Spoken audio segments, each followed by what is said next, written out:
자, 토요일 오후고요. 오늘이 토요일 오후라 아무래도 음, 많은 분들이 이제 지금 사회적 거리두기도 되고 이래서 바깥에 계시지 않을까 싶고, 그동안 어제 제가 약속드린 대로 오늘은 이제 바이오주들 한번 살펴보려고 그래요.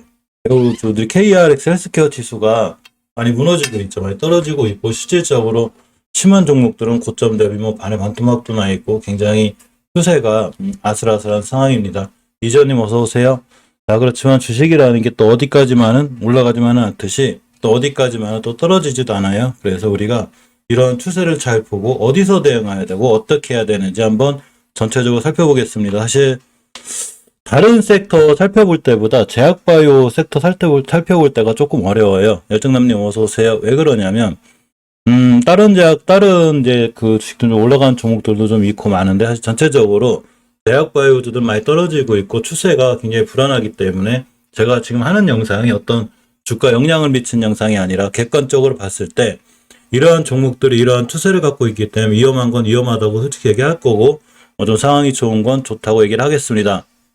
전적으로 어떤 편견 없이 딱 제가 아는 선상에서 객관적으로 좌표나 그리고 제가 알고 있는 차트의 상식선에서 말씀드릴 테니까 이런 거에 대한 오해는 없으시기 바랍니다. 자, 윤정님 어서 오세요. 자, 위증시가 또 급락했죠. 많이 급락했어요. 월요일을 우리가 시장을 좀 마음 편하게 볼 수만은 없어요. 지금 보시게 되면 다우산업이 거의 2.82% 가까이 밀렸고 나스닥이 2.55%, S&P 500이 특히 너무 많이 떨어졌어요. S&P 500이 거의 2.7% 정도, 양 3대 시장이 거의 2% 이하로 하라 그랬기 때문에 월요일 우리가 시장을 마음 편하게 좀 보기는 좀 어려워졌습니다. 물론 추세를 잘 유지하고 있거나 이런 종목들은 그래도 추세를 유지하겠지만 장기적인 추세를 유지하는 종목들도 순간 일봉에서는 흔들릴 수 있기도 하고 또 하나는 이런 경우도 있어요. 예전에도 미증시가 급락했었는데 우리나라 증시가 좋았던 적이 있었는데 이제 미증시 무너진 거에 비해서 너무 놀래가지고 아침에 개인들의 물량이 이제 급박하게 나오면서 급락했다. 그 물량을 누군가 기관이 됐든 외인이 됐든 세력이 됐든 좀 싸게 받으려는 입장에 의해서 또 올라간 적도 있으니까 만약 내일 시장이 열리기 전까지는 너무 불안해하거나 그렇게 하지 않는 게 좋고 그래도 편하게 주말은 주식을 좀 잊고 즐겁게 보내는 것도 좋습니다. 원바란스하게 주식 잊고 지내라 해놓고 방송하고 그죠? 예, 어서 오세요. 오크님이라고 읽어야 되나요? 어서 오세요. 자, 그래서 어쨌거나 한상현님 어서 오세요. 어쨌거나 우리가 지금 봐야 되는 건 그래도 우리가 주식을 하는 사람들이기 때문에 제약바이오주가 이렇게 흘러가고 있고 또 시장이 제약바이오 내가 가진 종목들이 어느 위치에 있는지를 보는 시간이니까 저까지 객관적으로 말씀드릴 거예요. 이런 부분은 크게 오해 없으시길 바라고. 다우산업이나 미증시가 크게 떨어진 이유 중에 하나는 이거죠. 금리 인상 역시나 그죠. 양적 긴축이라든가 성장 우려감이 좀 있기 때문에 얼마 전에도 제가 말씀드렸지만 미국 시장에서도 투자자분들이 실질적으로 좀 돈을 많이 빼고 있는 상황이고 유럽 증시도 역시나 많이 무너지고 있죠. 지금 유럽 증시도 역시나 이 파월 연준이자 파월 형님께서 좀 한마디 하시는 바람에 그게 좀 셌어요. 뭐 별로 센 건 아닌데 좀 힘줘 강조한 거죠. 그러고 또 하나가 어떤 이제 여러 기자분들이 질문을 좀 했는가 봐요. 거기서 이제 뭐 빅스텝을 계속 할 거냐 그러면 뭐 상황에 따라서 좀 조절할 수 있다 이렇게 했으면 되는데 거의 뭐 하락률이 높다고 그러고 좀 더 세게 나가야 되지 않나. 이게 강하게 발언을 하시면서 아주 그냥 미국 시장도 초토화 시켜놓고 우리나라 시장도 아주 그냥 불안불안하게 만들어 놨습니다. KRX 헬스케어 지수가 상당히 안 좋아요. 자, KRX 헬스케어 지수를 보면 전체적으로 이렇게 되는데 지금 많이 떨어지고 있죠. 이때가 올해 3월달이에요. 올해 3월달인데 한 달 동안 살짝 반등해주고 계속 떨어지고 있습니다. 제가 이때 한번 찍었던 것 같은데 전혀 반등해주지 못하고 굉장히 떨어지고 있고 1년 KRX 헬스케어 지수를 봐도 역시나 계속 떨어지고 있죠. 고점 대비 계속 떨어지고 있고 가장 화려하고 좋았을 때가 사실은 이제 코로나가 터지고 나서 우리가 이제 코로나로 인한 어떤 좀 그 제약바이오 업계가 좀 특수를 누렸죠. 이제 mRNA 관련주라든가 뭐 스푸트니크 V 관련도 좀 좋았었고 백신 관련주들이 크게 수혜를 보면서 제넥신이라든가 유바이로직스 뭐 셀리드 할 거 없이 그리고 뭐 전부 다 주가들이 좋았었는데 지금은 전체적으로 이렇게 돼 있고 KRX 헬스케어 지수가 이렇게 떨어졌다는 얘기는 결론적으로 얘기하면 그 안에 속한 KRS 헬스케어 안에 속한 구성 종목들이 굉장히 많이 떨어지고 있는 상황도 됩니다. 자, 여기서 우리가 좀 봐야 되는 게 공매도가 사상 최대예요. 제가 역대 최대라고 그랬죠. 근데 이 역대 최대인 공매도가 코스피 200하고 코스닥 150에 집중돼 있기 때문에 자, 더더욱 좀 심하게 지금 그 코스닥 150에 속한 제약바이오 시총 상위 종목들이 굉장히 좀 크게 무너지는 거예요. 뭐 골고루 퍼져 있다고 그래서 뭐 이 종목들이 더 안 실린다는 건 아니지만 특히 제약바이오가 강하게 실리기도 하고 있고 근간의 사회적 거리두기라든가 이런 걸로 인해서 이제 시젠이라든가 진단키트 관련주들 하고 이 셀트리온 형제들도 웬간하죠. 지금 굉장히 많이 들어오고 있고 여기 당연히 HLB나 이런 친구들도 계속해서 꾸준히 공매도가 굉장히 많이 들어오고 있습니다. 항상 이 순위에서 빠지질 않아요. 이게 셀트리온 그룹들도 많이 괴롭히고 있는 데다가 HLB, 뭐 CMG제약, 동국제약, 엔지캠 생명과학까지 할 것 없이 바이넥스까지, 제넥신까지 엄청나게 많은 공매도들이 제약바이오주에 나와 있는 걸 알 수 있습니다. 승은선님 어서 오세요. 파스칼님 어서 오세요. 자, 어쨌건 공매도가 많이 심하게 쏟아지긴 한데 이 부분들이 공매도가 가능한 코스닥 150에 있는 제약바이오 업체들에 의해서 굉장히 좀 크게 영향을 받는 거고 또 하나 우리가 섹터 전체를 좀 이해하고 가실 필요가 있는데 예전에 금방 말씀드렸듯이 우리나라가 이제 우리나라뿐만 아니라 전 세계에 코로나가 좀 확산이 되면서 한때 제약바이오주가 바닥에서 엄청 크게 올라가서 가장 최상위권에 있었습니다.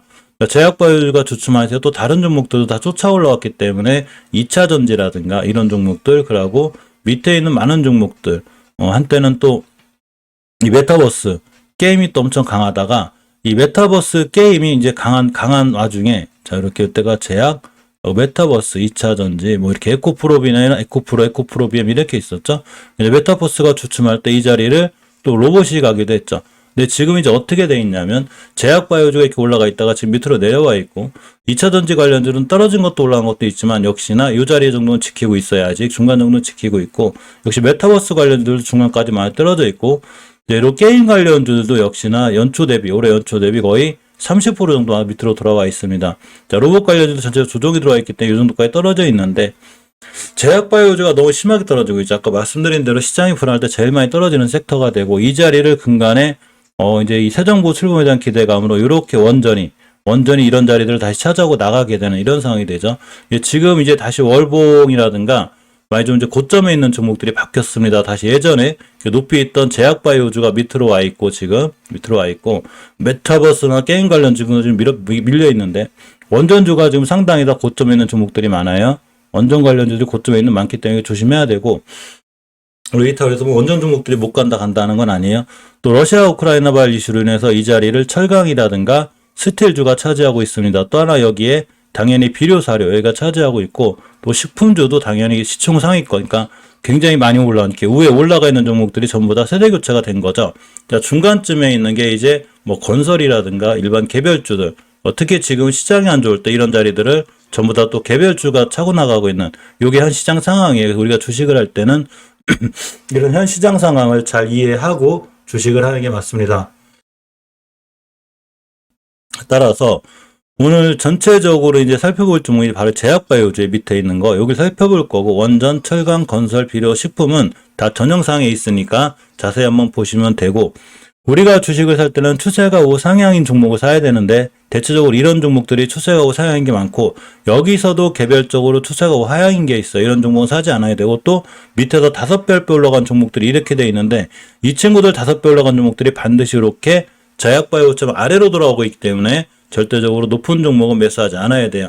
따라서 이러한 상황을 갖고서 제가 오늘 제약바이오를 객관적으로 어떻게 설명할 건지를 먼저 말씀을 드리고 딱 이 상황에 맞게 설명할 거예요. 그러니까 절대 이 개인적인 어떤 그 판단이라든가 이런 게 아니고 이런 흐름과 박자를 가지고 제가 설명을 드리겠습니다라고 말씀드리는 거예요. 자, 보통 주식은 하나의 큰 흐름을 이해할 필요가 있어요. 제가 이거를 꼭 설명드리는데 자꾸 외워두시면 좋아요. 주식의 좀 큰 흐름, 이거 제가 나름적으로 저 혼자 판단해 놓고 결정해 놓은 거기 때문에 그냥 참조 정도, 그냥 모든 판단은 자, 본인이 하는 거예요. 제가 생각하는 주식시장은 이래요. 자, 어떤 종목이든지 밑에서 이렇게 가요. 물론 섹터가 제일 중요해요. 그래서 바로 전에 섹터 알려드린 거예요. 어떤 종목이 이렇게 바닥 누군가는 매집 기간을 거칩니다. 그럼 탄력을 붙여서 이렇게 올라가요. 자, 올라가고 이렇게 올라가다 떨어지기도 하고 올라가기도 하고 이렇게 하고 정상을 찍습니다.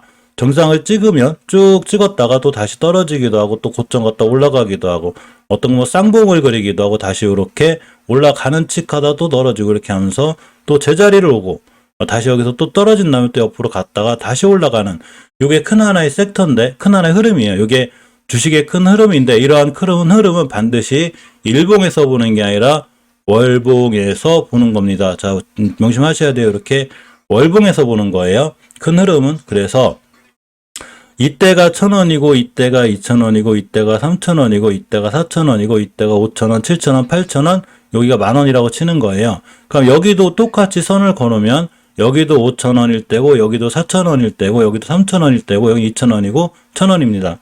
여기에 2,000원과 3,000원은 이 주식이 우상향을 하기 위한 3,000원, 4,000원, 5,000원이지만 여기에 있는 5,000원, 4,000원, 3,000원은 주식이 우하향을 하는 5,000원, 3,000원, 3,000원이기 때문에 내가 주식을 살 땐 반드시 이렇게 우상향해서 주식을 사야 되는 거예요. 월봉 기준으로. 최고 좋은 매수 타이밍은 여기가 되겠죠. 여기를 우리는 추세의 전환과 턴이라고 불러요. 그래서 매일 8시에 만나서 실방을 하는 이유가, 제가 매일 8시마다 실방을 하죠. 실방을 하는 이유가 지금 잘 올라가는 섹터 중에 여기 있는 종목을 찾아서 맥점을 잡아서 수익을 내는 거죠. 거꾸로 우리가 주식을 살 때 만약에 이런 종목을 건드렸다.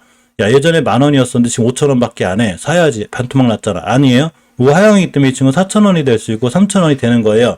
이런 개념을 잘 알고 지금부터 제약바이오주 종목을 하나하나 살펴볼 거예요. 또 하나가 요렇게 변곡점이 있는 자리다가 이런 자리를 자꾸 주식이 깨고 내려오게 되면 더더욱 크게 무너지는 현상이 있는데, 요걸 변곡점이라고, 이 자리를 뚫었을 때 누군가가 강한 거래량을 실었는데 다시 여기를 깨고 내려온다는 건 이 강한 거래량을 실은 세력분들이 어디 가신 거예요. 집에 가셨든가 아니면 안 하는 거예요. 여기서 큰 수익을 내놨기 때문에 그렇습니다. 자, 제약바이오주가 바로 이러한 현상을 거치고 여기 있는 종목들이 많기 때문에 제약바이오 전체 섹터를 설명드리기 전에 이 말씀을 드리는 거고요. 자, 그래서 우리가 제약바이오주가 어디 있는지 잘 보셔야 돼요. 여기 있는지. 지금 제 말 다 이해하셨죠? 유근주님 어서 오세요. 제약바이오, 내가 사고자 하는 제약바이오주, 또 내가 들고 있는 제약바이오주가 여기에 있는지를 잘 봐야 돼요. 물론 KRX 헬스케어 전체 지수 전체는 다 이쪽에 있어요. 그만큼 저희 공매도도 심하고 지금 큰 흐름 자체가 많이 꺾여 있다고 보시는 게 맞습니다. 자, 또 하나가 우리가 월봉을 전체적으로 이해할 필요가 있는데, 제가 이 설명을 왜 미리 드리냐면 지금 설명을 드려놔야 제약바이오주 하나하나 살필 때 오해가 없기 때문에 그린 거예요.